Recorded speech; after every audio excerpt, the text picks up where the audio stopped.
7 for registration. So whenever we get a set time, it's usually registration at that time, and we start 30 minutes after. So 7:30 is when we start. We stay consistent, even with the presentation. We'll say 7 o'clock. Registration start at 7:30. I apologize for my tardiness, but combined with I have to do this, take care of a son, leave tonight on a red eye, go to New York, come back for you guys in less than 24 hours, then come here for 24 hours, and then go to Australia the next day. I ask for a little empathy. Is that okay with everybody? Oh, yeah. Because I'm flying back here for y'all. Okay. All right. So, all right, let's jump right into the fire, family. So the first thing we're going to talk about is mindset. You want to write that down? Mindset. In that, I'm going to give you, so you can know the flow of what's going to happen, I'm going to give you a foundation of what it takes in order to win. Because actually doing the work itself is 10%. 90% of succeeding is the way you think. Does that make sense to everybody? And what I've learned more so than anything else is that everything is ran on systems. So you want to write down that word systems, which stands for just system. System itself stands for save yourself time, energy, and money. Save yourself time, energy, and money.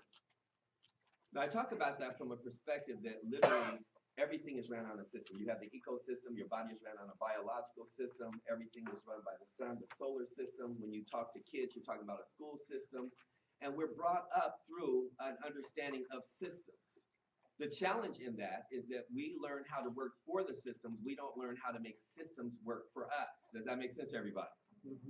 In understanding that, one of the systems I teach as a wealth coach, which I take it a step further than normal business as it is or as we see it, is that one of the systems that before I sit down with a client that is having a high net worth or has somewhere that they have to be in their life with urgency is what I call 4 C's Inc.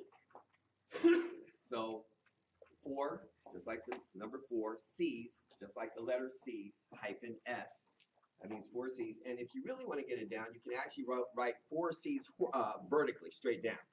Each C has a meaning, as does the INC underneath it, which you can keep in the vertical format. So 4 C's, INC. And sitting down with them, I explain. They're coming to get me. I found out I got out. What I explain more than anything else is with this system and with this conversation, I can have a conversation with anybody for 15 minutes and tell you every breakdown and every breakthrough in their entire life.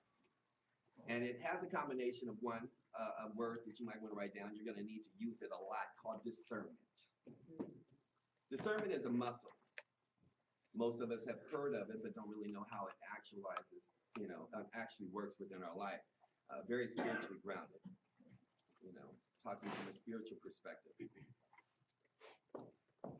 Within that discernment, there's a lot of different gray areas that you have to use discernment and where to execute and where to pull out. Does that make sense to everybody? Yes? It's interactive, yes? Excellent. So let's deal with the first C.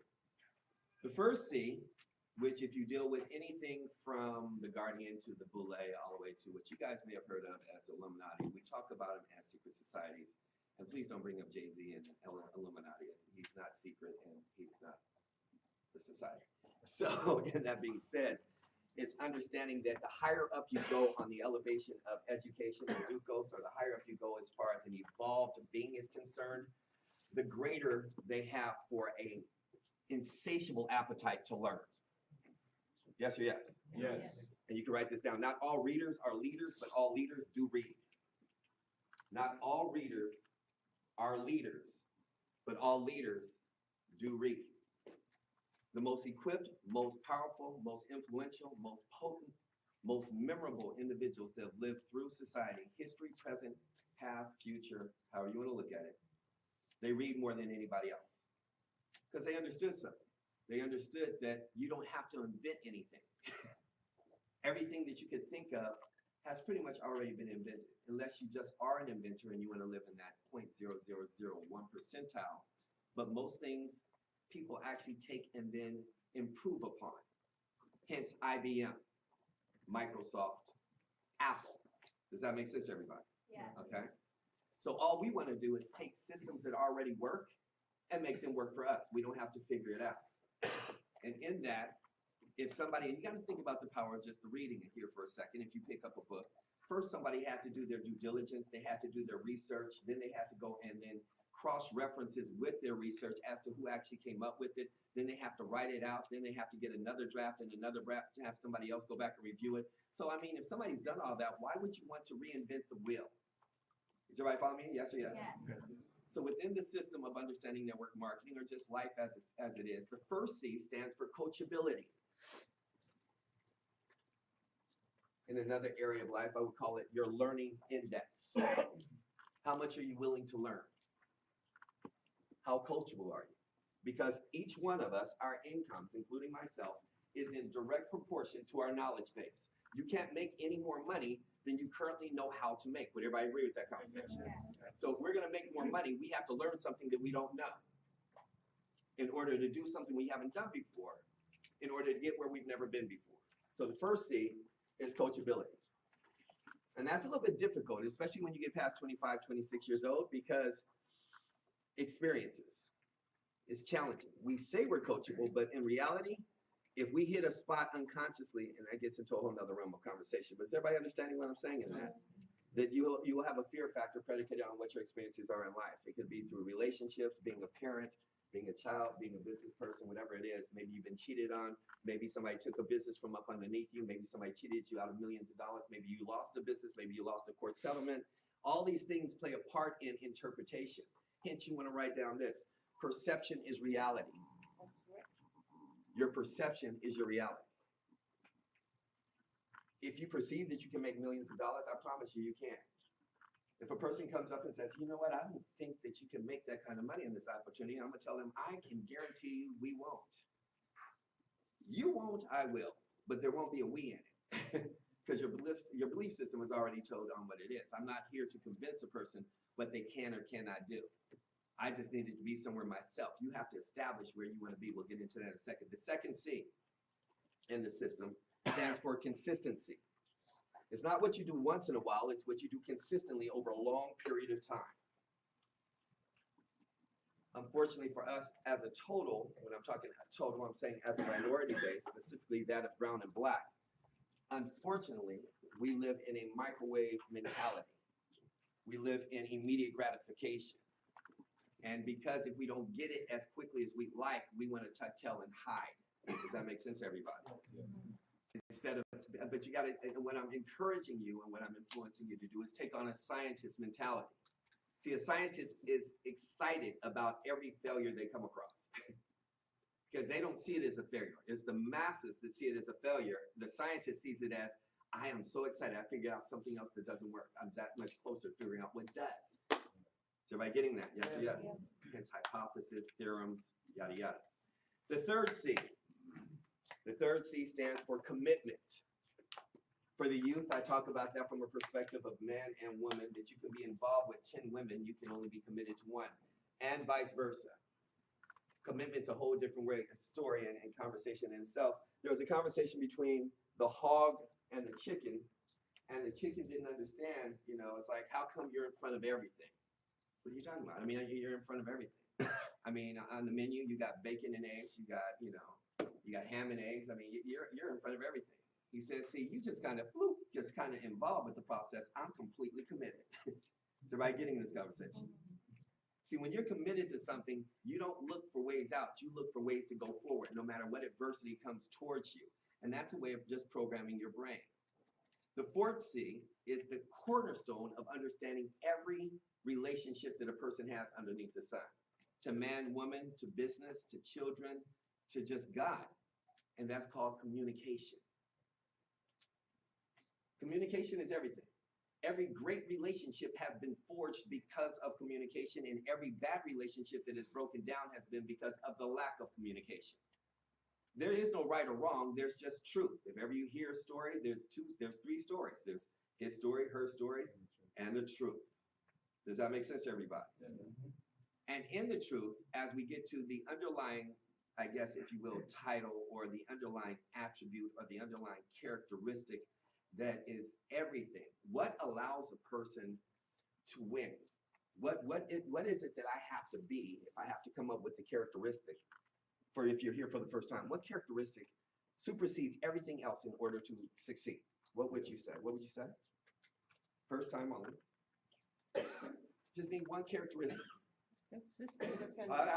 Independent.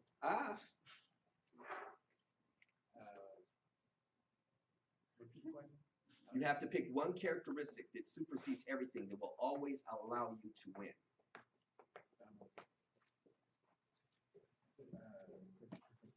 Persistence. Now you said. I said independent. Independence. Now can we be independently wealthy and independently broke? Okay. And you said persistence. Can I be persistent going to Long Beach but end up in Oregon? Okay. So these are good attributes. I believe they all are incorporated. I want one that encompasses all this, and this is going somewhere. What would you say, sir? I was going to say persistence too. So. Persistence. Okay. Planning. Planning. Definitely need a plan. There's an equation for that. I'll get back to that. It's called preparation plus plan plus action equals success. There's a lot of people that have a plan but no preparation. A lot of people that have preparation but they have no plan. And if you take no action, hence the question or the fable, if you will, there's 5 birds sitting on a fence, 5 of them, and 4 of them decided to leave. Easy mathematical equation. How many are left on the fence? 1. There are 5 birds sitting on the fence. 4 of them decided to leave. How many are left on the fence? 1. No, there's 5. 4 just decided. They did nothing. You had an attribute and a characteristic. Attitude. Attitude, my favorite above all. Definitely needed. But Action. I know people with a great attitude that's still sitting on the bench on basketball, no matter what. But you have to have an attitude. We're going to talk about that. Attitude dictates your altitude. What you give you your longitude will tell you exactly where you'll be in the next 5 years or not. You came up with one. Action. Action, got to take action. But again, no plan, no preparation. That's one of the attributes. All of these are part of the equation. I'm going to take 3 more. Who else? Oh, I was going to say that. All of the above. Execution, yeah. Spirituality and faith. Practice. Practice. One more. Greed. Confidence. What did you say? Greed. Greed? No, that definitely is not going to get you there. Let's write it down so you guys know what I will always speak from. Leadership. Leadership is everything. Lead, follow, or get out of the way. In a pack of wolves and a pack of dogs, only the lead dog and wolf knows where they're going. Everyone else has a smelly view. Did that make sense to everybody? You want to be the leader in your industry. You want to be the leader in your company. You want to be the leader in on your team. Whenever they're looking to be able to sponsor somebody into a corporation, what are they looking for? The first thing they're looking for is leadership. If you're going to build a congregation, what are you looking for? You're looking for leadership. If you're going to sponsor an NFL championship team, what's the first thing you're looking for? A captain that has leadership. If you're looking for somebody who's going to run any company, what are you looking for? A president that has leadership.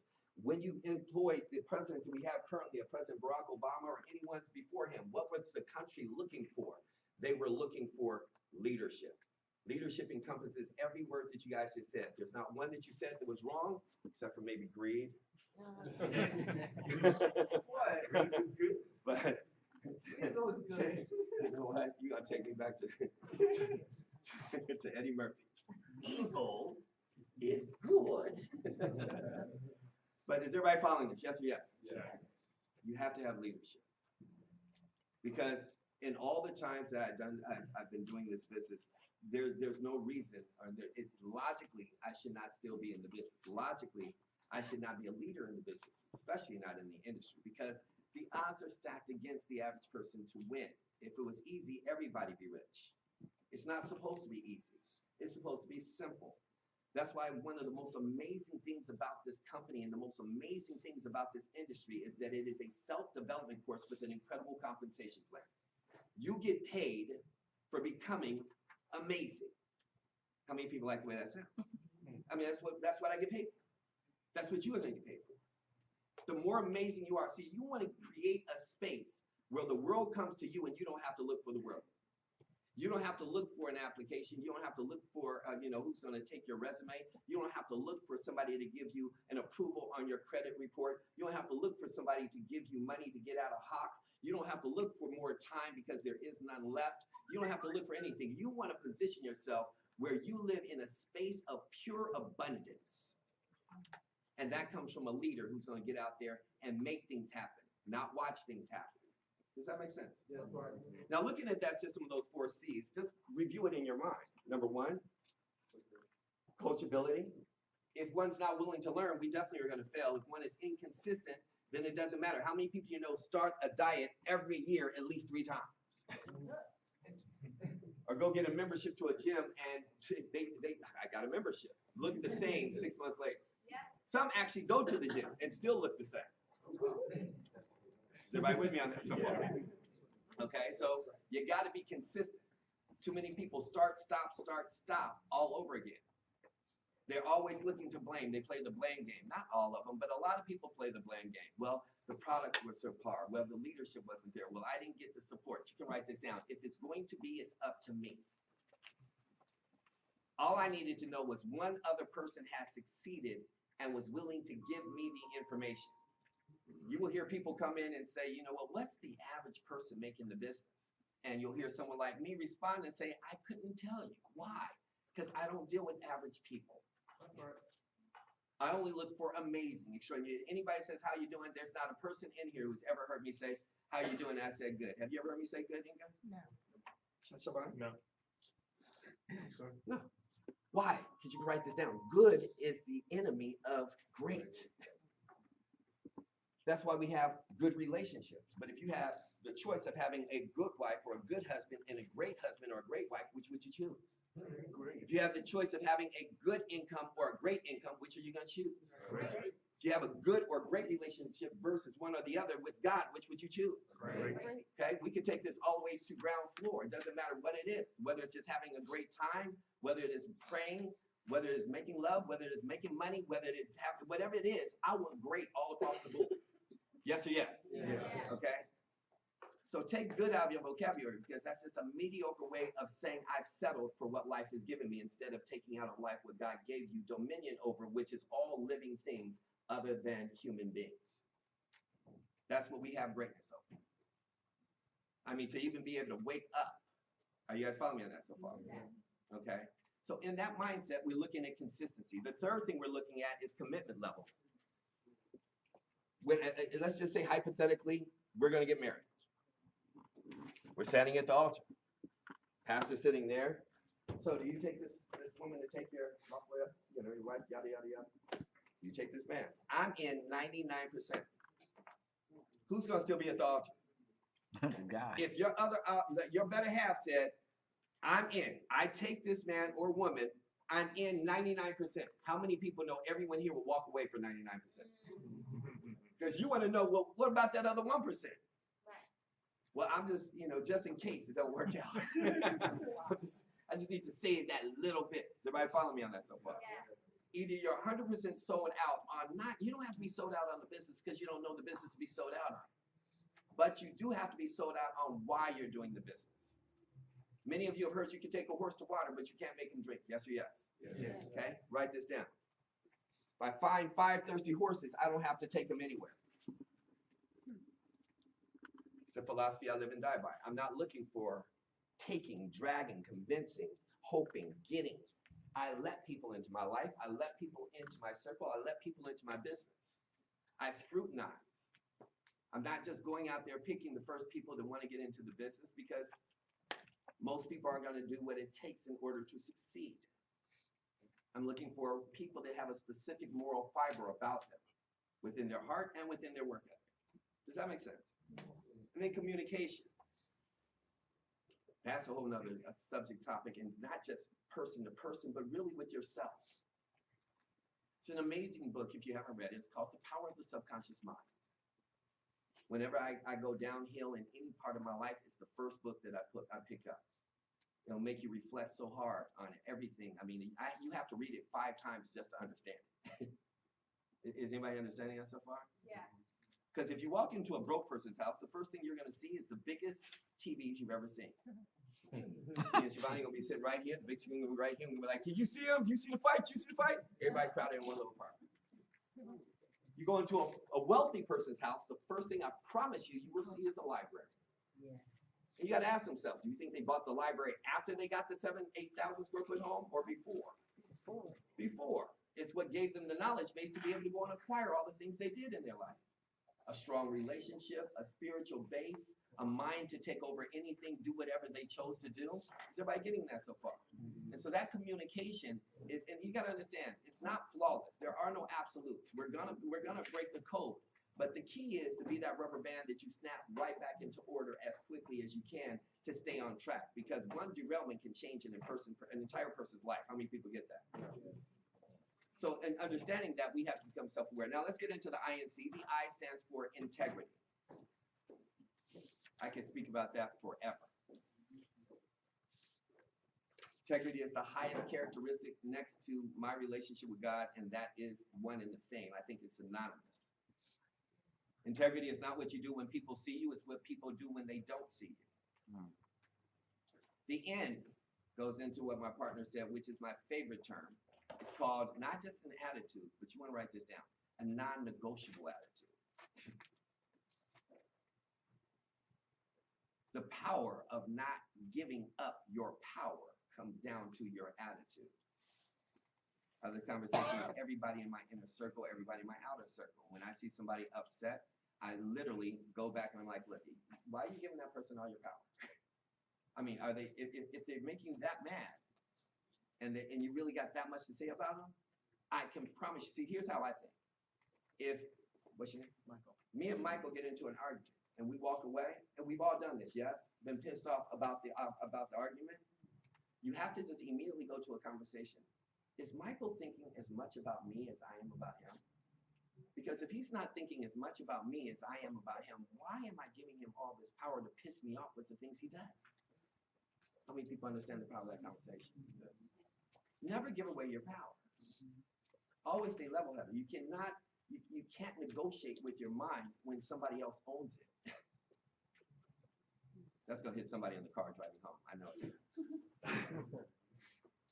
So I, integrity. The N is a non-negotiable attitude. And the last C stands for two things, which is character and community. One of the things about character you can write down that I think is very powerful, that if you really absorb this like a time release vitamin, you'll really get it. Yeses, let me write this down. Yeses build my check. Yeses build my check. Are you open to making money? Yes. Would you like to save money on your bills? Yes. Are you open to changing the world? Yes. Are you open to forging a relationship that we can actually dominate the industry, change the canvas of the landscape of the world that we live in, create an infusion of cash to be able to fund our dreams, take care of our families, and create legacy wealth, generational wealth, not bearing people at a discount? Yes.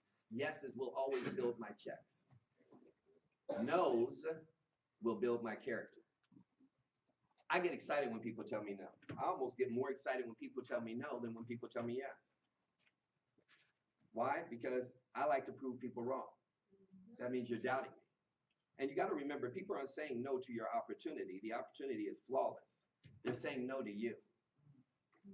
That's the way I take it. So I'm like, I'm going to make sure you understand why that was the biggest mistake of your life when you say no to me. I want to make sure that I circumvent your life at least 5 different times on 5 different occasions over the next 5 years for you to understand why it was one of the biggest mistakes. Because it was never about ACN. Is everybody getting that so far? Yeah.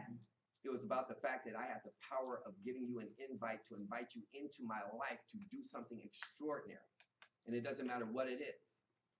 I just want to forge a relationship. And this is one of the things in which they've mastered in other cultures when we talk about Judaism, when we talk about, from a Muslim perspective, when we talk about a Japanese perspective, a Korean perspective, a Polish perspective. Now we're talking about what has happened from a Korean perspective. But let's take it back to what has happened just in the Hasidic Jews, or we can take it to the Syrians, or let's take it to Egypt.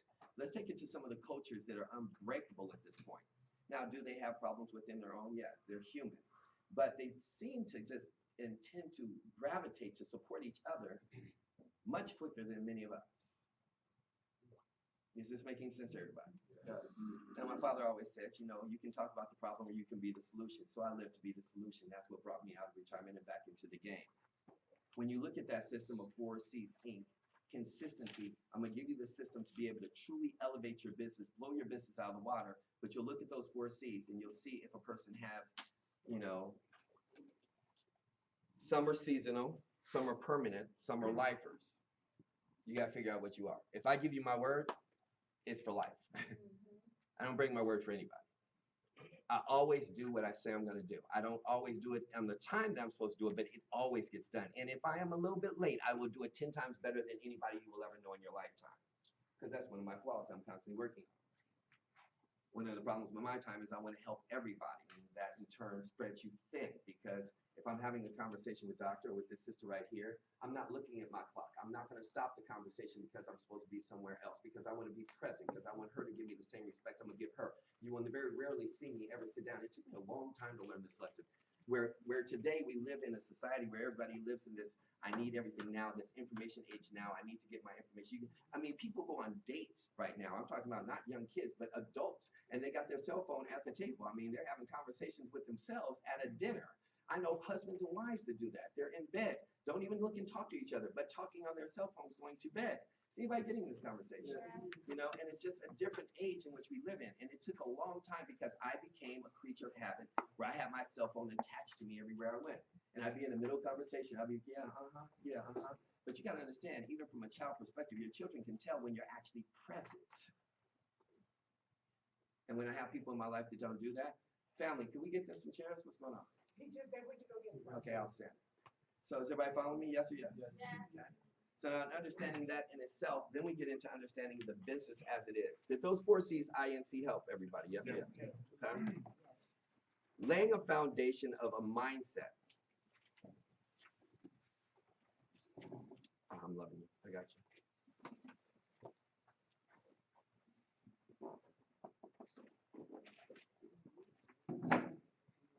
We have to.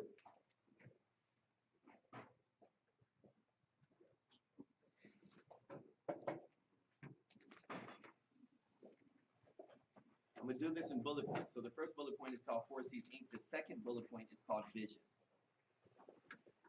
To be able to build a business, you're going to have a vision for your business. And your vision is going to have to be unbreakable. The acronym of VISION stands for Vision Inspires Success in Others Now. Vision inspires success in others now. When a person gets into the business, are they going to get in because of gas, because of electricity, because of deregulation, because of residual income, because of local long distance, because of wireless? Quite frankly, it's boring. But guess what? Most of the things in today's society that have made a lot of money are boring. Oil, steel, stocks, railroads, Carnegie, Ford, Rockefeller, Rothschilds, if we want to go deeper back into the 17th century. All of these things they found boring.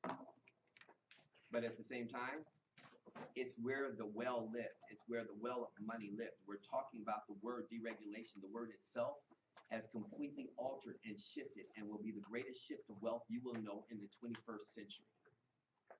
It grows at an extra $1 billion every 60 seconds. It is a modern day oil lamp. I mean, it just really is what it is. Does everybody follow me on this so far? Yes. But you got to understand how, and I say, and I want to also make the distinction. I said, I think I shared it last night. Rich is what you have. Wealth is what you're able to give away. Rich is what you have. Wealth is what you're able to give away. Your time, your resources, your love, your spirituality, your soul. These are things that are priceless. I know a lot of rich people I wouldn't even break bread with. Does that make sense to everyone? Rich what you have. And Rich is what you have. Wealth is what you're able to give away. Wealthy people are pretty much just servant leaders. They live in a realm of constantly wanting to give. And they don't live in a space because he broke back to the power of words. Just like we talked about, Jesus was the word before he became Jesus. Then you got to understand broke. I like the word broke. Everybody's going to be broke at some point in time. Break a bone at some point in time. The beautiful thing about the word broke is you can fix it. Poor, now that's a state of mind. Poverty, a state you don't ever want to get into. Because that can be permanent. See, a person that doesn't have the money, whether it's 500 or 5,000 or 50,000, it's not the fact that they don't have the money. It's the way that they think. It's such a broken space or such a poor way of thinking that you'd be throwing money into a fire. Even if you gave somebody $500, if they don't change their thinking, they're going to squander it just as if they had $5. They don't have it because of the way that they think. Does that make sense? Yes. So that's why more than anything else, I invest more time, and you'll find the key things. I'm giving you a dial. Stick with it. I'm giving you a dial of years of studying, of many of you, and I know some of you, and I know many people in my organization have made millions of dollars and lost millions of dollars. And will make it again.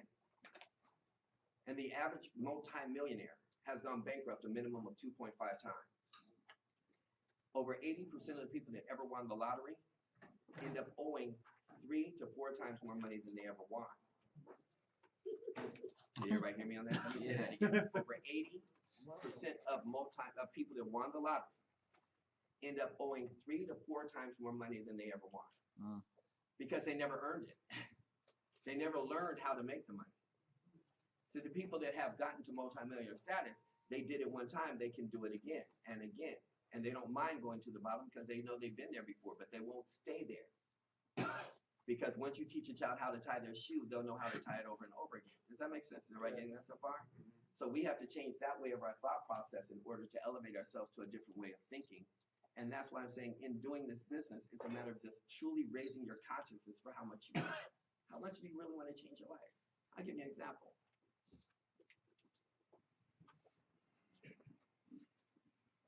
I'm going to give you $100. What's the first thing you do with it? Put it in his pocket. I'm going to give you $1,000. What's the first thing you do with it? Put in the bank. Put it in the bank. I'm going to give you $100,000. What's the first thing you do with it? Go buy something. What is that? Go buy something. I'm going to give you $1 million. What's the first thing you do with it? Tithe. Now that's the first right answer. That's the first right answer. Then you should eat. I mean, let's just do it with $1 million. Let's say everybody says tithe. Let's just assume that everybody says tithe. We're just gonna assume that, even if it's not. I'm gonna give now you, Randall. I'm gonna give you $1 million. What's the second thing you do? I didn't even hear the first Oh, thing. he said tithe. So we Tithe? have put in my pocket, put in the bank, Sure. buy something. I'm giving it to you. Okay. Put in my pocket, put in the bank, buy something, tithe. It doesn't matter if it's $100 or $100 million.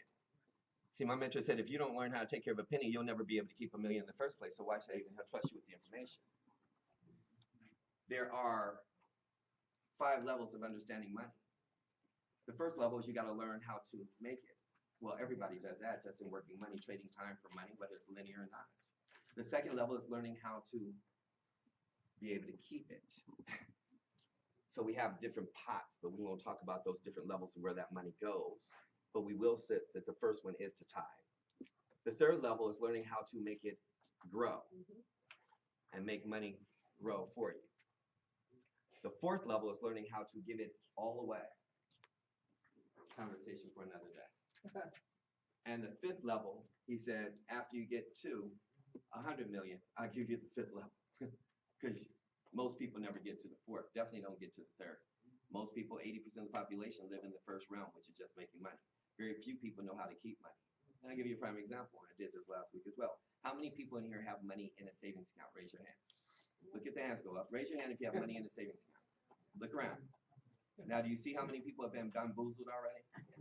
So you're getting a maximum of anywhere from 1.5% to 3% interest on your money per year, while the bank makes a minimum of 85% to 125% on the dollar per day on your money in a savings account. Because money was never meant to be saved. It was meant as a tool and a seed to give birth to others. Hence, even if you put it in a penny stock, it's going to do better for you than having it in a savings account. Is this making any sense? Is anybody getting this? So the second level of learning how to keep your money is already been taken from you. Because in just the bailout alone, Bank of America took a penny out of everybody's account and made billions in less than a millisecond. And the only ones they put it back in the account is the ones that looked and said, there's a penny missing out of my account, and challenged the bank. They said, oh, we're sorry, and put it back. The government and the banks are one of the biggest gangsters underneath the sun. And B of A is the first one that should have been completely shut down. That's a conversation for another day. See, Everybody getting this, yes or yes? Yes. Yeah. So the second one is learning how to keep your money. I didn't say save it, I said keep it. The third level is learning how to make it grow. That will put you in the top 15 percentile of money earners on the planet. Learning how to give it away, all you have to do is have a conversation with Bill Gates to understand that conversation. It was scheduled for a 3 to a 6 hour meeting. He didn't even want to do that with a gentleman by the name of Warren Buffett. That turned into a 3-day meeting.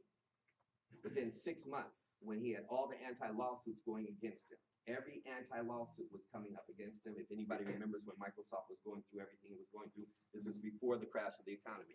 He was stressed out. It was when we kept seeing all the little email threads saying if he bent over to pin up $1, it would cost him hundreds of thousands of dollars to do so.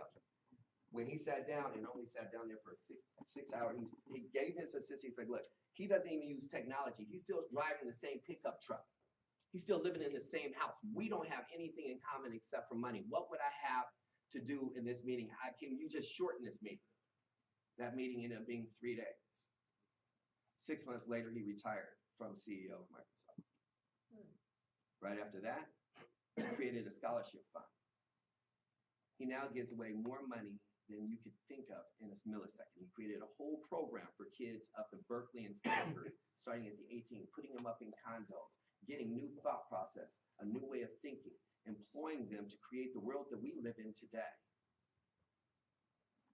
And not that far after that, within a couple of years, there was a will that was written by a gentleman named Warren Buffett. And the will of his billions of dollars, where he's been in the top 3 for the past 15 years, he's been in the top 3 money earners on the planet. His will of all his money that should be going to his kids now has Bill Gates in the will. And Bill Gates has more money that will be issued to him when Warren Buffett dies than all of his kids combined. Because biblically it says, give it to a good steward. Is anybody getting this? And relationships were forged. So what game do we want to play? Once we can think on a on a whole nother level of thinking, why would you get into the business? That brings me to where we're starting this game right now, which the next thing you want to write down is your why. Why are you doing this? Your why is everything. Because if you don't know why you're doing something, you're going to quit. It's just a matter of time. If you're doing it just to make money, money in itself won't keep you. You can look at a lot of relationships as far as that's concerned. Your why, we have a slogan about that. You can write that down. If your why doesn't make you cry, it's not big enough. If your why doesn't make you cry, it's not big enough.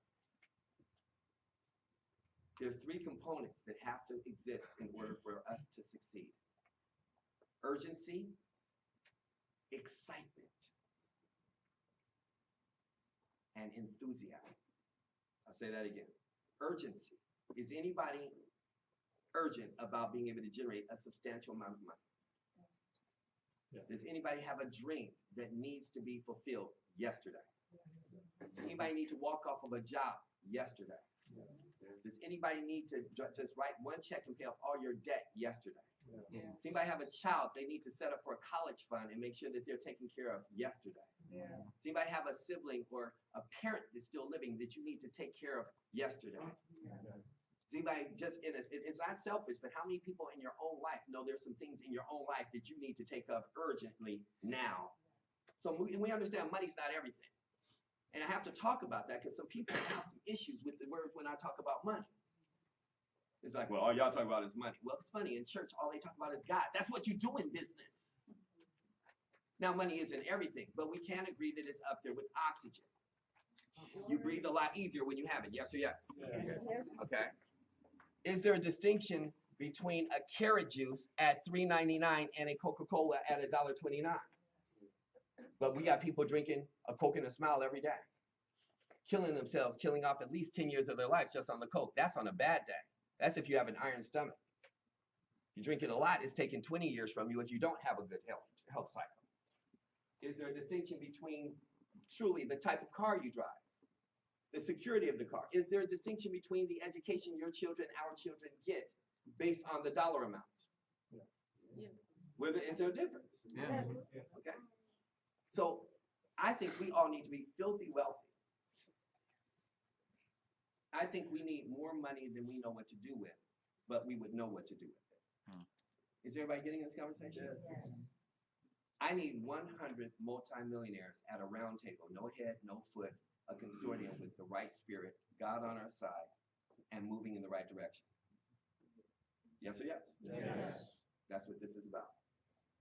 This is just a vehicle. He's in a plane, he's in a car, they race to New York, the plane's gonna win. It has nothing to do with you, it has to do with the vehicle you're in. That's what you gotta understand about network marketing. That's what you gotta understand about this vehicle. You have to learn how to drive it. Now, there's more people on the ground driving a car than there are people flying a plane. There's a reason for that. But see, here's my philosophy. Again, I wasn't that smart in high school or college, but if I sat next to someone and they were getting A's and I copied them, brother was gonna get an A. So if you wanna make $100,000 per month, you don't listen to a person who makes $100,000 per year. Now, I don't want anybody to change right now. Right now, I want you to stay exactly like you are.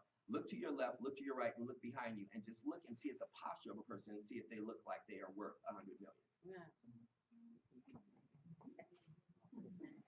Now, let me ask you a question. Now, I want you guys to answer this question. If you had, right now, before you came here today, today is Wednesday, and you went to your mailbox and there was a cashier's check for $100,000 waiting for you, gifted to you, how many people know you'd be sitting totally different right now? Am I getting that so far? Yeah. So you want to write this down. Act as if. You need to act as if you already have it. Our environment has a tendency of being able to weed people out. The people that think they know everything are stupid. I'm just going to keep it real. Once you believe you think you know everything, you become stupid. You know how many people come in and say, oh, I know your business. Is it that ANC?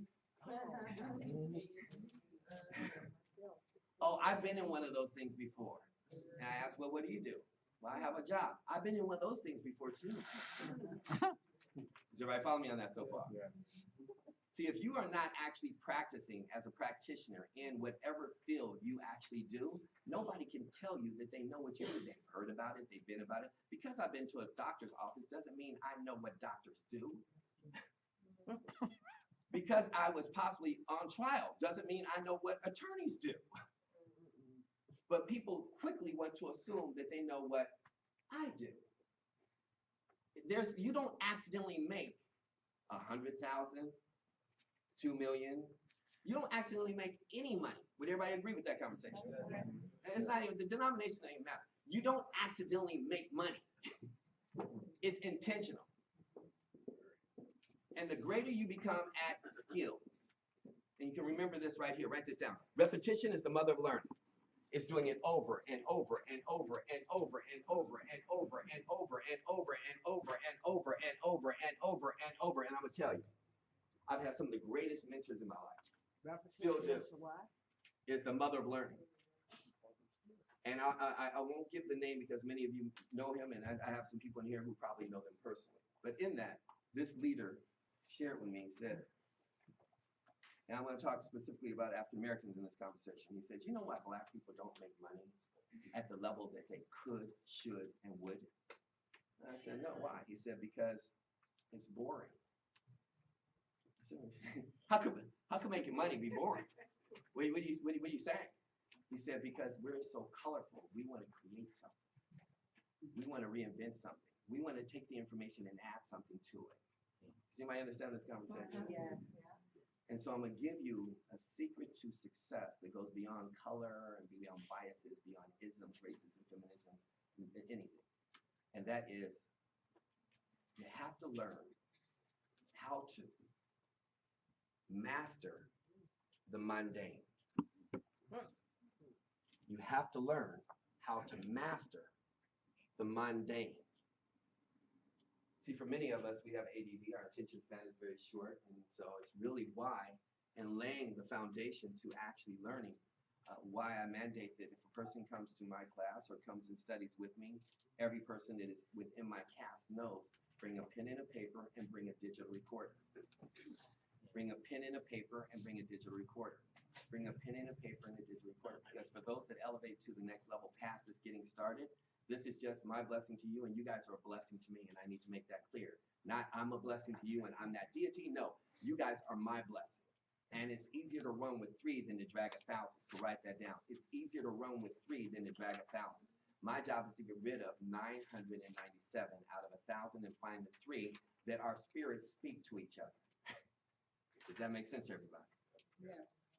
Otherwise, you'll start looking like you're herding cats. Have you ever seen cats run in the same space? They don't. You're like, come here, Rich, come here. No, come here. You like reaching everybody. By the time you so you're burnt out. Is everybody following me on so far?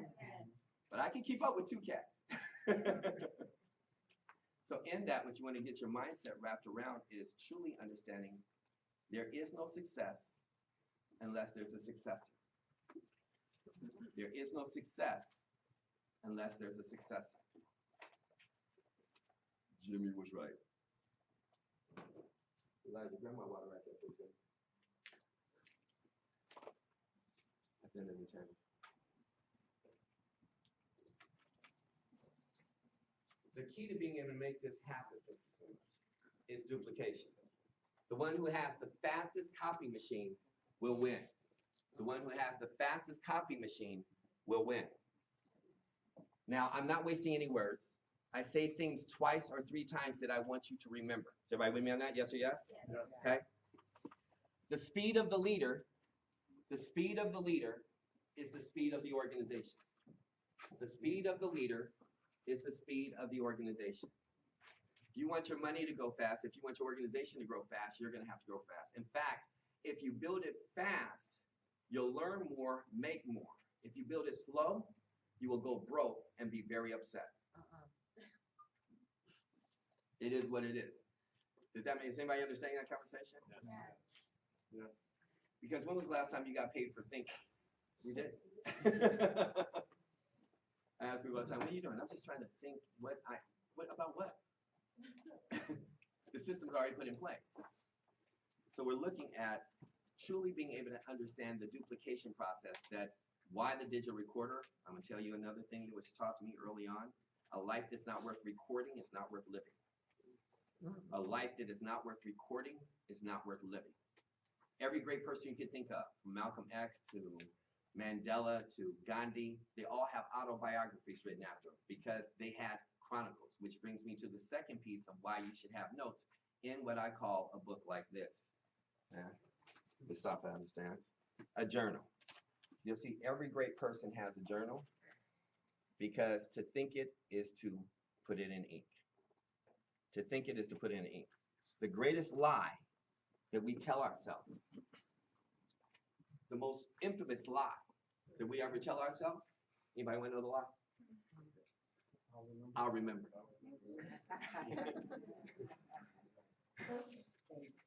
I'll remember. It's the greatest lie we've ever told. We come up with million-dollar thoughts every day for those that have the time to think properly or meditate or pray. But it's like, oh my God, it went that quick. How many people have had a thought and then seen it manifest like in time? It's like, my God, I had that idea. And you know what? It was your idea. They didn't think of that idea. This is a whole nother conversation for another day, but I'm just sharing with you, it was your idea. See, thoughts are things. Thoughts are inertia. You put it in the universe, you sent it to somebody else, and you didn't act on it, and then you want to be pissed off because somebody else is getting paid off of it. Everything's created at least 3 times. Somebody has to think it, then it has to be put on paper, and then somebody has to develop it. You just didn't have the action plan to go ahead and make it happen. Hence, preparation plus plan in action equals success. Is this making sense? Yes or yes? Yes.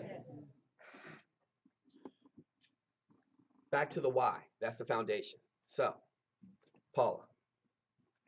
It's Paula, right? Yeah. Stand up and share why you're doing the business. Why am I doing this Mhm. business? Why would you? Well, yes. Why are you doing the business? I am joining ACN because No. I have a mother that's ill, and I want her to have the best quality of life for the remainder of the time on this earth. And she's going to need some in-home care that's very expensive, and that's why I'm doing it. Also say matrix. I beg your pardon. Say matrix. Matrix. Matrix. Matrix. Matrix. Matrix. There you go. Awesome. No longer AC. Okay. Okay. Oh, okay. Thank you. ACN pays our bills, sends us checks. Matrix is the family you come into that will always have your back. Thank you. Syndicated worldwide. Okay, thank you. Why? State your name. My name is Jason. I want to join this business because I just wanted to have financial responsibility. I want to just help other people succeed. And that's the main reason why I want to do this. And I feel like, you gotta have wealth to, do things. Like you say, money isn't everything, but to me, money answers everything. So that's why I want to do this. I just don't like working for other people and living other people's dreams. So, I'm a risk taker. I feel like all the wealthy, in history all took risks. Definitely. So I feel like, why not spend $500 or not spend or invest $500 to take a risk, all in our ignorance, we spent $500 on bull crap. So, that's why I'm doing. Awesome. Give both Paula and him a round of applause. Mike, share why you do the business. Okay, so my name is Michael, and I want to do the business. Stand up and talk. Oh, I want to do the business. So, like everybody, I have a family, and, some of them they do better, some of them other than do as well. And just want to have the opportunity to, be able to help them out. And, like has been stated previously, this is an opportunity to, to be able to do that. And that's mostly. Okay, awesome. Beautiful, thank you. Give him a round. We're very keen on acknowledging each other. Does that make sense, everybody? Yeah. Yes. I believe in our culture more so than anything else, it's the worst thing across the board that we do not acknowledge each other. So it's not about the hype and just, oh, here they come. It's about truly just acknowledging that somebody had the fortitude to stand up and share what was in their heart, even a little bit. Is everybody following me? Yes, yes, yes. Okay. Richard? My name is Richard, and the reason why I'm interested in this is because to take care of my family, my kids, leave something for my kids. And I figured, like he said, try to bite off a little bit what he said about $500. I spent that doing nothing, you Right. know. So why not put it on something that's useful? Use it as a tool. So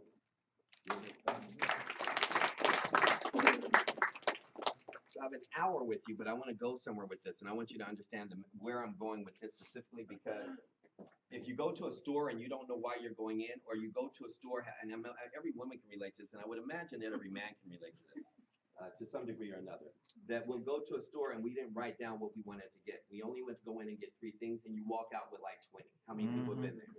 Okay? See, if you walk into this store and you don't know exactly what you want, you got to understand when you call upon the universe, or if you're looking for something in any capacity, I'm gonna share something with you that takes and when I'm talking about that dial, everybody's like 1 dial off.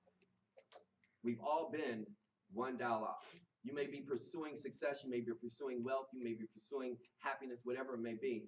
And many times we're right there and we're like, how come it's eluding us and he's getting it or she's getting it? Is everybody following me on that? Yeah. And it's not that you're that far off. You're literally 1 digit off. And it's in some of these little details that I'm sharing. For example, one of the things I loved about what you did, and I'm critical about words. I said it earlier, and that is the distinction between spending and investing. I made a mantra in 2005 that no matter who comes into my life, they will be an investment. That either they're investing in me, I'm investing in, and we're investing in each other. Or if you're in relationships, how many people have been in relationships you should have got out a long time ago? See how every hand goes up? Like, I'm still in this. How do I get out of this? I'm like, and it just, I try and get out, and they just pull me back in. And you're like, geez, I'm out. Right?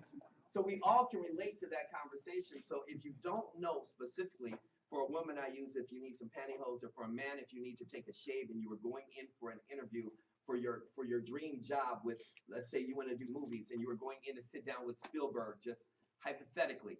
You go to that CVS, you're going in, you aren't window shopping. You got a time. It's 2 o'clock is the appointment. It's 12 o'clock. You're in Long Beach. He's in Studio City. And you got to incorporate traffic. And you haven't shaven or you did not get the right pantyhose. You go into that CVS. You're looking for whoever the person is. You're getting what you need and you get out. That's ACN. This is not where you come to live for the rest of your life.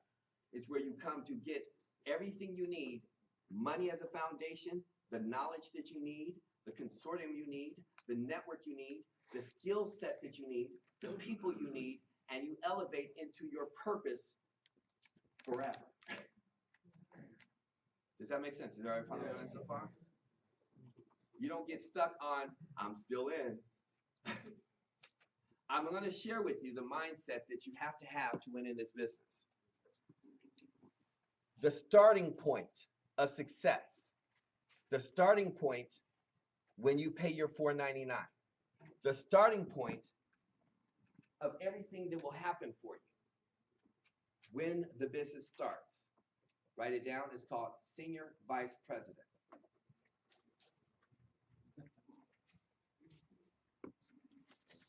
Anything short of that, you did not start your business. You just went to college and quit early. The game starts at SVP. That's not where you complete your education. When I started in the business, all they had was RVP. SVP didn't exist. So I figured that I had started my life. Then I took time off, traveled, did everything else, created a few other people's success for them. And then they opened up another position. I'm like, what the hell? I was just getting comfortable. Are y'all following me on that so far? That's all right. That mile's almost done too. So with that starting point and understanding what you need to do, I need to know how can I be on the fast track and get that education, because time is either going to be your best friend or your worst nightmare.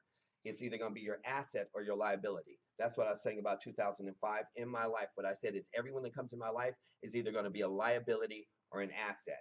And I'm not pure or absolute. I promise you, I have brought on some liabilities, but a far few than I did before I made this mantra, because I was conscious of it. I was like, I'm going to pay for this. Unfortunately, you just don't know how much you're going to pay. But is everybody getting this? Yes or yes? Yes. Okay. So when you start to understand how quickly you want to go up, that attitude that we talked about, that's everything. Attitude, how you actually stand up. Why am I having you stand up and actually speak? Why am I having you? Because this is where you're fully expressed, where your voice. You become a boss. You're a CEO. People have to hear you. They have to see you. They have to feel you. Everything is done by your mannerisms. People are going to listen, and you can write this one down. People are going to buy you before they buy the business. People are going to buy you before they buy the business. If you are not marketable, your business is you. You will either repel people or attract people. That's all we do as individuals. Underneath that, I'm just going to give you one equation because that could be a whole nother conversation itself. First, they have to like you. Then they have to trust you. Then they'll do business with you. When people's businesses are not thriving, it's because one of those is missing. Either they aren't likable or they're untrustworthy. Because how many people will believe that if you, me, and Oprah join this business as a partnership, thousands would get in? Yes or yes? Yes. Would they get in because of what we're doing or because of who she is? Who she is. See, when you become who you need to become, you don't have to worry about or hope or think or try or I'm just seeing if this business will work, or I'm just, I have other things. No, it's going to work when you decide it's going to work. So you have to decide it's going to work before you get in. Don't decide to get into the business. Decide that you're going to do the business. Decide that you're going to complete the business. Decide how much money you need in order for it to be believable. For me, I needed an extra $10,000 a month for me to believe that this worked. And I said, I will not stop until I make that $10,000. It had to make sense to me. Now I would have been happy with 1,000 too, but for me to stay in, I needed at least 10 G's. I don't know what your denomination is, but for me, I needed 10,000. I was working 90 hours a week. I had 2 jobs. I had my own business, and I was already making over 6 figures. So I needed at least 10 grand for it to make sense to me. So I needed a plan because I didn't have a 5-year plan. I needed to know that within a year's time. So I had urgency. They said you could fire at least one, if not both of your bosses. I did both of them by the end of my first year. So I had what you call urgency. I was excited. How many people that have a job in here can get excited about firing your boss? See, I was excited. Whenever I share my opportunity, I didn't care what anybody else believed. I said, look, I'm just excited about what is it that you're doing? I'm firing my boss in 6 months. You want to get out? That was my pitch. People want to know my pitch. Well, what did you say? And what are the words that you say? And how do you share the opportunity when they ask you? Because, and write this down, 90% will get stuck when they first start in the business. 90% will get stuck when they first start in the business. 90% will get stuck when they first start in the business on the one question, what is it? Because you're going to ask them, are you open to making money? Would you like to look at a project? Would you like to see an opportunity? Would you like to come and look at my business? And their first question is going to be, what is it? And that's where 90% quit before they start because they do not equip themselves with the proper answer. Is everybody following me on that so far? Yeah. And I'm going to tell you, I didn't have this mentorship or this coaching when I started in. So when people ask me, Mike, tell me, are you open to making some money? Now ask me, what is it? What is it? It's me walking off my job in 6 months. You want to get down? That was it. That was my answer. That's why I'm having you guys identify your why, because your why can't be refuted. If you're here to take care of your child, I'm here, well, what is it? It's me taking care of my child's education because it's me taking care of my mom before she needs, it's me being able to walk off my job it's me being able to do more for my family. It's me being able to help my dream because I want to write. It's me wanting to be able to do this because I'm a single parent. This is what it is. And when you get an attitude about that, you win. This is one over and over, all over the world. What is it you do? I walk people off their job. Do you have a job? Do you want to get off your job? If you don't want to get off your job, we have nothing to talk about. Somebody owns their own business. Well, what is it you do? I show people how to circumvent their business, give them multiple streams of income, leveraging their money against their expenses, giving them more time where they can actually only show up 3 days instead of 6 and wake up when they finish sleeping and do what they do because they do it because they love it, not because they have to. That's what I do for business owners. I teach diversified streams of income. If you have more than one bill, you need more than one stream of income. That's what I do. Is anybody getting this conversation? Yeah. Now, you didn't ask me how I do it. You asked me what I do. See, the average person, the neophyte that gets started, they want to go in, and when I ask, so what is it that you do? Each one of you, if you walk out of here and pitch it to your friends and family and whoever else you talk to, they're going to say, what is it that you do? You're going to say, well, we help people save money on bills and we deal with gas and, it's so. That's not what you're doing. Is anybody understanding this conversation? Yes. That's not what you're doing. And you have to have a non-negotiable attitude about that conversation. See, when you walk into my restaurant, there's what's the restaurant over there in the marina that we used to go to like late night? Killer Shrimp? No, late night. Back in the day, what's that? Jerry's. Jerry's. Now, anybody that remembers Jerry's, anybody's been in LA, been around long enough. Jerry's Deli's was open. I don't know if it still is. It's 24 still hours. there. And anybody that can remember, I don't want to date myself and tell my age, but anybody can remember back in the day, they had a menu that was this big. Does everybody remember that? And if you go in there, I want you to imagine that you're the waiter or waitress. And you walk in, somebody walks in and you're the waiter or waitress, and they say, so, what's on the menu, Mike? What's on the menu? And because you're extraordinary what you do, you actually know everything on the menu.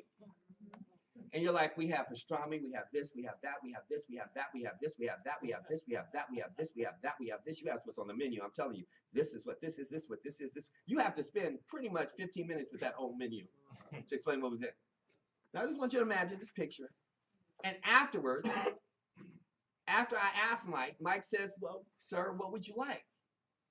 I was just curious. I'm not really hungry. Now, how many of you might slit somebody's throat? But see, this is what we do. People come into your restaurant, they say, so what is it? And you go in and explain this and that. In their head, they're like, is it a pyramid? Is it a code? What is it? Okay, is it one of those things? And I got to go to a meeting. Is it a rah-rah? I got to bring all these people. Because you're explaining what you believe it is, but that's not what it is. What it is me finding out what Shivani wants to do with his life, me finding out what Randall wants to do, what Mike wants to do, what he wants to do, and then giving him a solution. After I give him a solution, which is, would you like to walk off your job and take care of your family? Yes? Now, I look for people, like every one of you in this room, but I look for people who make sacrifice. It's a part of their life. It's not a novelty. It's not a once in a while. Every one of you rearranged your entire life to be here this evening. You came out last night. You did not expect to be here tonight. Many of you put a lot of sacrifices in places in order to be here this evening. Yes or yes? Yes. But isn't that something you've been doing your whole life for everyone else? Yes. Hence, it's time to be a little selfish because God bless the child that what? So you cannot help someone else until you have. That's what this conversation is about. Is this making sense? Yes. In that why that makes you cry, I want to give you 3 examples real quick so that we can actually break real quick. And I want to just break and take a 5-minute break. And I want you to meet 3 people you don't know on the break. But stick with me on this. So if I can have Cheryl come up. Yeah, Cheryl Chisholm.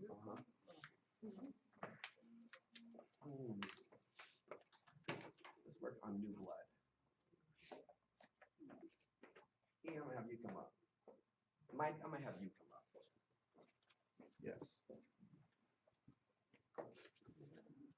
Now I just asked each of you 3, I asked everybody that was standing up why you're doing the business.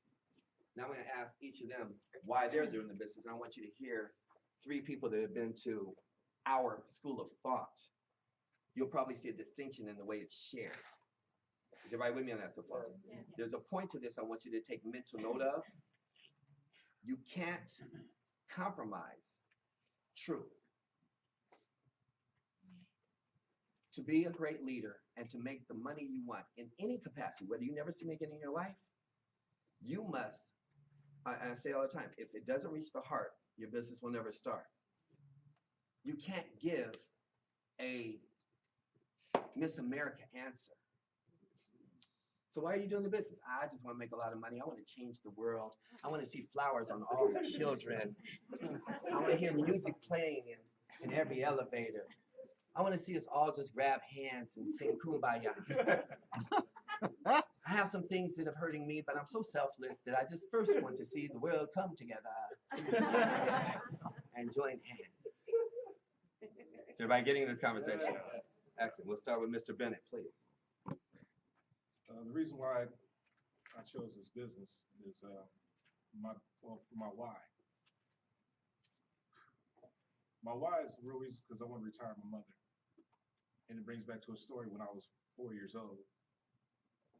I'm the youngest of 5. I was in court with my mother. We were here. My father was over there. And before the judge, right in front of God, he said, those are not his kids. From that point, I remember us going home. I remember my mom dropping us off. My mom said, hey, go play. She walked inside the house. I looked up, I ran behind mom's. My mom went into her back room, sat in her bed. She dropped on her knees. She was crying. She was sobbing. She was asking God, why?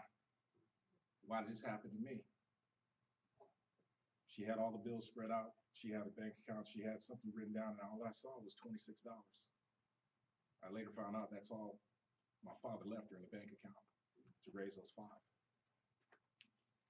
While I was in the hallway looking at my mom sobbing and grieving and everything else like that, I went up to her and I said, Mom, I said, don't worry. I'm gonna take care of you. I'm gonna graduate from elementary, I'm gonna graduate from junior high, I'm gonna graduate from high school, I'm gonna play football, I'm gonna buy you a house. And my mom crying, she just stopped and looked at me with a smile and she just held me. She said, I know. From that day, I watched my mom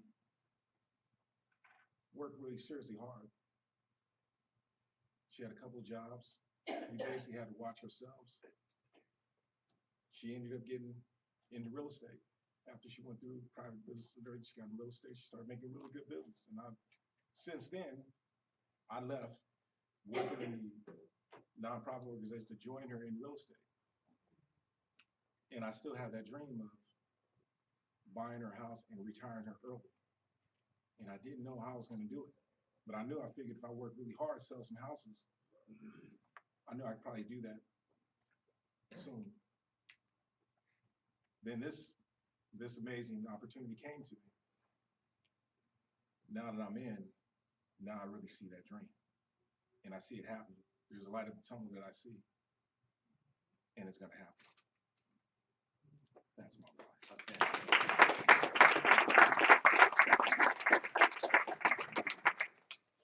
Well, it's always about getting money as an issue out of the way. But what if you have enough money and you still have an issue? I was 15 years old. My little brother was 10. And we found out that he had a brain tumor and it was cancer. So my mother and father did everything that they could to get him to the best hospital, which was in this city. He had his first surgery. His second year, it went into remission. His third year, the tumor came back. My mother and father searched, went to UCLA Medical Hospital, went to another hospital, and finally my cousins who are doctors said, take him to Children's Hospital.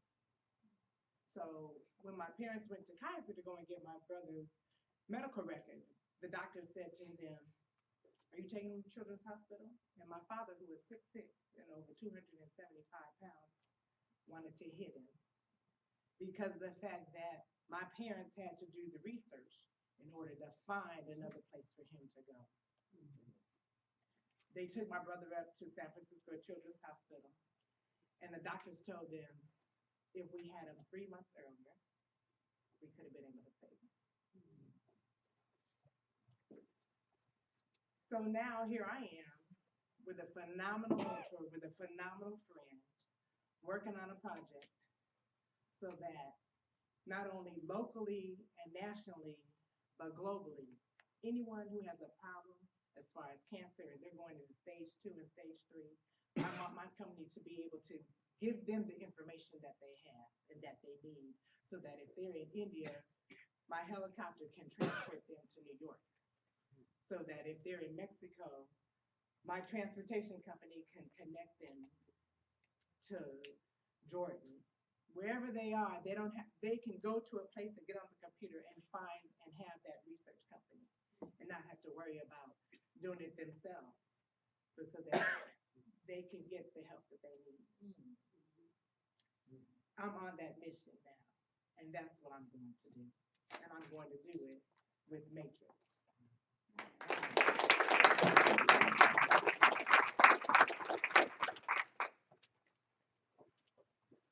All right, follow that. So I connected with the Matrix group basically because, I mean, the simplistic reason of shifting and changing my family tree. And I knew it only took one person in an entire family to do that. And I chose to be that person. And I think the shift happened, there was 2 things that happened in my life that made that happen. The first thing that happened was my parents, they have huge hearts. They raised myself, my brother, and my sister, but then they also adopted 5 more kids. So right now they have 5 kids in their house between ages 6 and 13, right? And it was probably about, I want to say maybe a year and a few months ago that my brother was shot in front of their house. And so I'm thinking about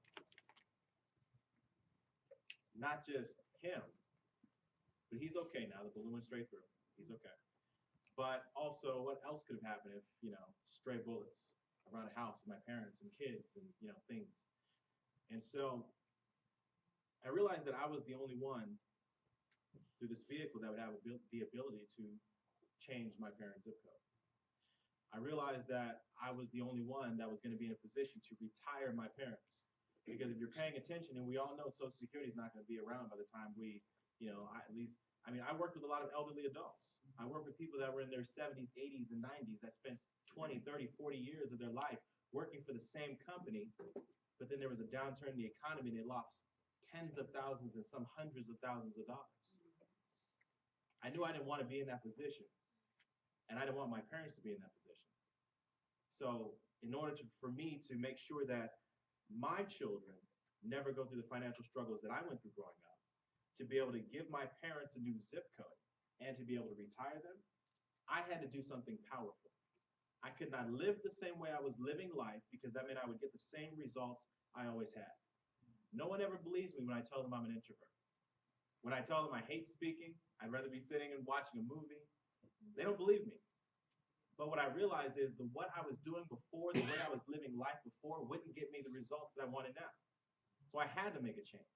I had to connect with powerful individuals that could feed my mind because there were so many bloodsuckers in my life that were taking.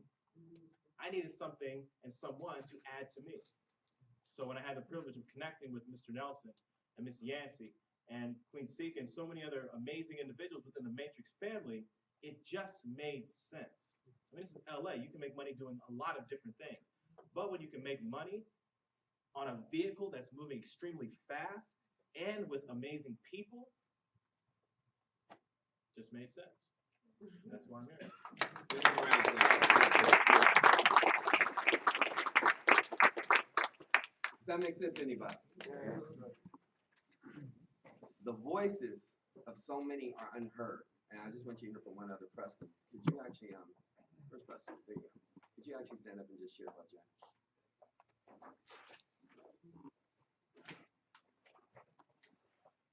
Hello, family. Come on up here.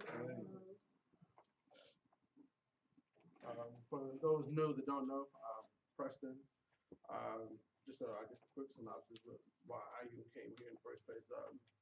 I kind of draw myself to leadership. I kind of see myself as being a leader, and I do act as if small little something I am in the United States Navy, so I do have a lot of subordinates under me, and I like to be that type. So when I see leadership, I gravitate toward it. It's just my mind goes toward that. That's what I like to see. I like to be. I like to emulate. And I thank you for what you do. In my venture coming here, being a part of this wonderful family, I ran into a guy named Justin Harris. Right, he knew Mr. Nelson for some time, and he told me about how he saw the opportunity before, didn't take advantage of it.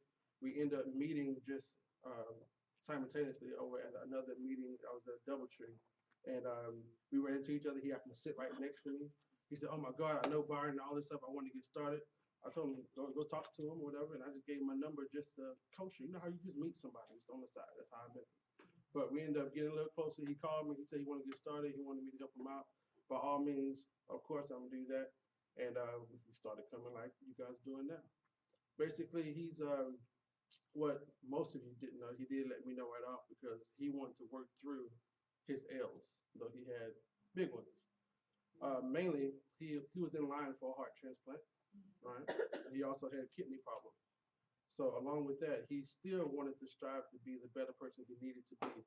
So I went over to his house almost every day I could, at least 3 times a week, and get that personal development done with it. He knew he needed that. The wife was behind him and everything. And needless to say, the last time I actually saw him was out in Palm Springs this past leadership we had. He was out there. He wasn't feeling too well. He had a wheelchair and everything, but he still made it adamant to make sure he was there for that weekend because this is the family he wanted to be around. And he stressed that. I could hear arguments between him and his mom and his wife to where he wanted to make sure he was there with me because he wanted to be here with you guys. So on that Wednesday, on the 15th of this month, he passed.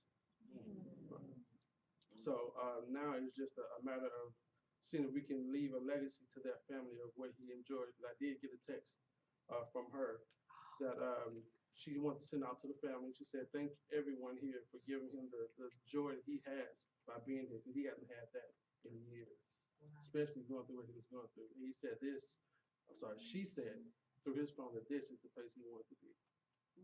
So this is what he wanted to be like. I thank all you guys for that family.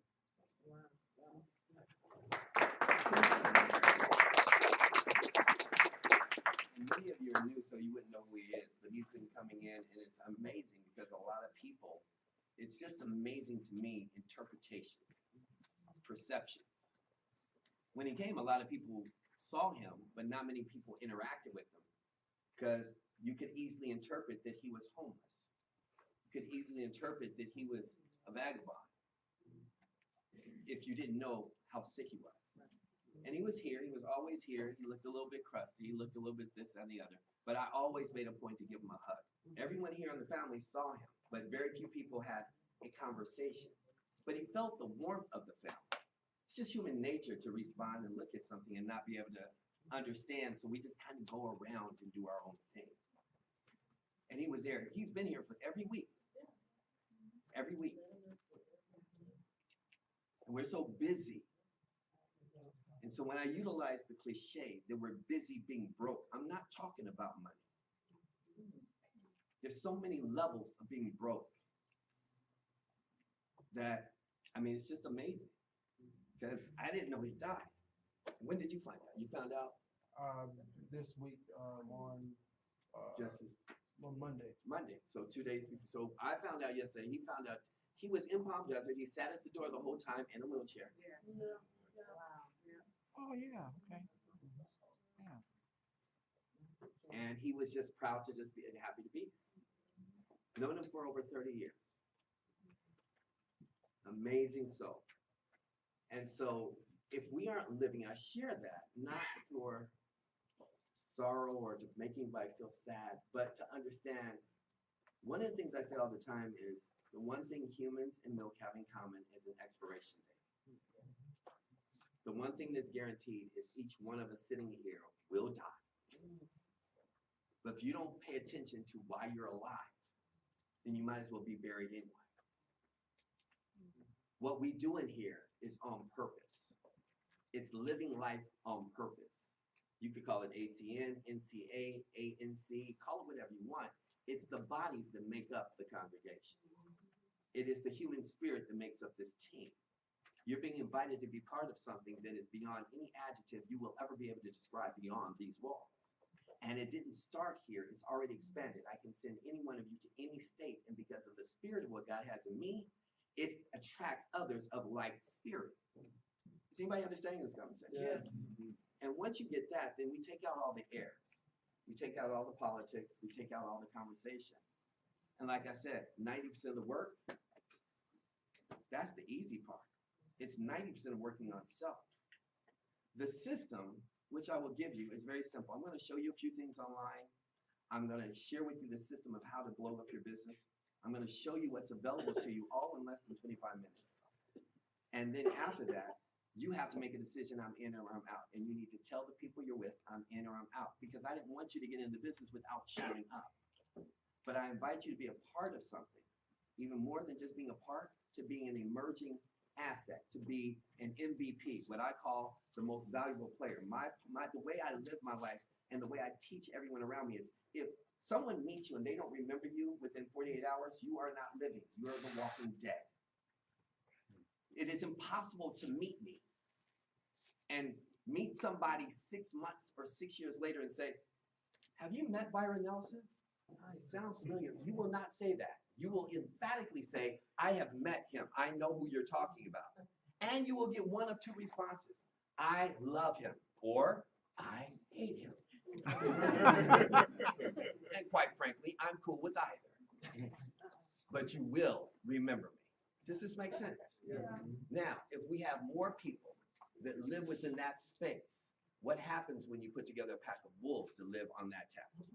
One of the things I come across when I come across like a doctor like this young lady right here, I come across and see the spirit in this brother here, or see three brothers and two brothers and a sister. Where did you guys ride from? Victorville. Yeah. They drove here yesterday to see a presentation they didn't know where they were coming to, went home, worked, and were here on time still, took off enough time from work to get here again. That's what, this is what we attract. First one's here. First one's here. No excuses. Consistent in who we are. Attracting 5-star generals. Either you make excuses or you make money. Money is completely a synonym for prosperity. It's not about the money. But you can't make excuses and money at the same time. And when you come across powerful people that I'm identifying, Malcolm and several other people I've had the blessing of meeting in here, you know, Halima and several other people, Richard on First Note, who's made a presence from the time I saw him in the front row. How much more powerful would you be if you had 10 of you? Because that's what I'm inviting you for. A squadron that will have your back like you have no idea. This is beyond ACN network marketing money. Everything I'm going to share with you as far as the business, I don't give you or teach you what you can go get on your own. So if you want to know about the marketing plan, I'm going to tell you where to find it online. If you want to know about exactly how to recruit all that, I'm going to tell you. But what you can't find is the teaching. I'm going to teach you how to raise above all the rest of the mediocrity and the BS and the crap and the people and the voices and the border bullies and the naysayers and the people who tell you it cannot be done, because everyone that's in my circle will show you how it will be. You tell me how big your problem is, I'll show you how big my God is. He does it every freaking time. Every time. Every time. So I want you to take 5 minutes. I want you to meet 3 people you don't know and impress upon them who you are and why you're doing this business. I'm on a timeline because I got to catch a red eye. So I just want you to take 5 minutes, come right back, and I'm going to give you the system of what you need to do to be able to explode this business and make a decision to say, I want to play. Thank you. I work for claps.